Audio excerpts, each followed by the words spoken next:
Welcome back to week 6 of the Grounded in Postpartum and New Motherhood group/online community. This week we're talking about everybody's favorite B word. Not that one. Boundaries. Boundaries, mindful boundaries is the topic of this week, and the skill that we talk about is leaves on the stream, which is a technique that is used to create some space between what we're thinking, how we're feeling, what we do. Essentially, showing us that our thoughts aren't always necessarily facts. So you basically visualize that you're sitting by a stream, and as thoughts pop into your mind, you put them on a little leaf that is floating away on the stream. And that helps, again, like I mentioned, create a space between what am I thinking, how am I feeling, is this thought accurate, is there a different thought that could be more helpful, or just kind of just noticing it float away. So that's a skill, but back to the B word, boundaries. Boundaries can be tough for a lot of us, especially if we have histories of kind of being more like people pleasy, conflict avoidant, high achieving, like don't stir up no feathers, whatever that phrase is. And at least for me, becoming a mother was definitely one of those things that challenged me to figure out, like, wow, I need to figure out how to set boundaries, because I don't want to feel resentful every time that somebody does something that goes against one of my wishes or my needs, especially if I never even told them about it, right? Because that's the thing about boundaries. Boundaries protect relationships, because if we don't set them, we say yes, we let things go, but in reality, like underneath, we're like turning into anger from inside out, right? Like we want to explode everybody, yell at them, and in reality, they don't even know. They most of the time they don't know, unless they're like emotional intelligence, like really on key. But for the most part, people don't always. They kind of assume boundaries that they would set or expectations that they have for themselves are other people's. So if you grew up in different households, and even if you grew up in the same household, they could have different values, different needs that you have. So boundaries can be used to protect our time. For example, we're only going to schedule a family thing for 3 hours, because I know that after 3 hours, I'm just like, like I'm introverted. I just want to plop somewhere, right? That's a way for me to set a boundary and just kind of share it out there. Another boundary could be, um, you know, talking kindly to ourselves. When we catch ourselves going down the spiral, like, oh, you never do this and you're such a bad mom, catching ourselves and being like, no, I'm going to set a boundary here. Like, I'm going to be nice to myself.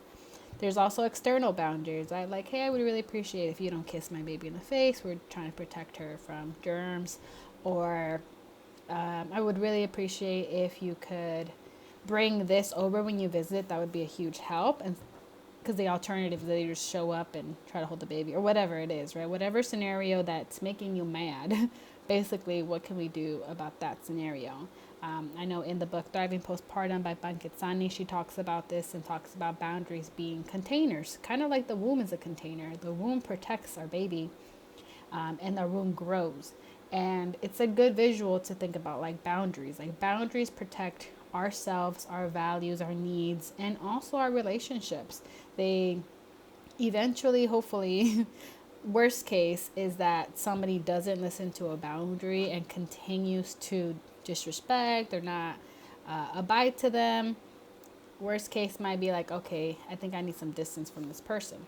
But best case is that they hear you, they understand you, and you feel seen and validated and appreciated. Right? Like that's the best thing. And then your relationship strengthens, because it's like, oh, okay, I can be myself and I can express what I need. And it's all going to be okay. That doesn't mean that it's not uncomfortable. I think, especially if you're not used to it, it is a muscle. So just like me and my abs, my non-existent abs, whenever I try to do a crunch or a plank, it's uncomfortable, right? But if, I'm not saying I am, if I were consistent with it, eventually I will start to see some muscle, or I will start to build some tolerance, right? Like it won't be as uncomfortable like 3 months from now, whenever this fake date is, because I'm definitely not working on my abs. Same thing with boundaries. Like eventually we start small. We start by saying no to that one favor, no to that somebody asking us out for a certain time when we know it's past our dead time. Our dead time, a bedtime, basically dead time. Don't talk to me after 7. 9 o'clock tangents. But yes, so all that to say, we need to work on our boundaries slowly and surely, and take a deep breath when we feel the discomfort of it, because we absolutely deserve to have our needs met and to have our boundaries protected.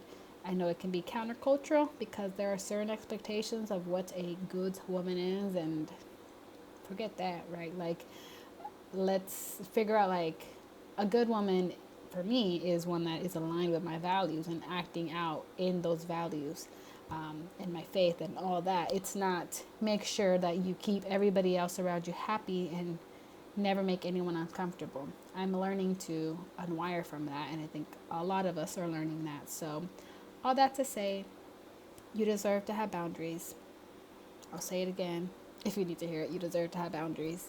They protect you, they protect your relationships. And last little nugget that I heard somewhere was that boundaries should reflect access and responsibility.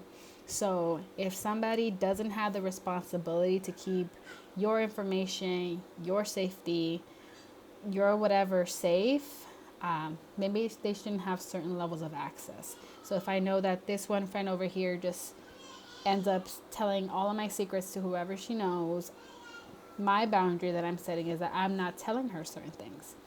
And again, I want to emphasize what our role in these boundary settings is. We can't be mad. I mean, we can, but we shouldn't be mad if, we see somebody's pattern, we entrust them with a whole bunch of information, and then they do what they always do with that pattern, gossiping or whatever. That should be a reflection of us. Like, okay, I need a more firm boundary. So, hope you all take care.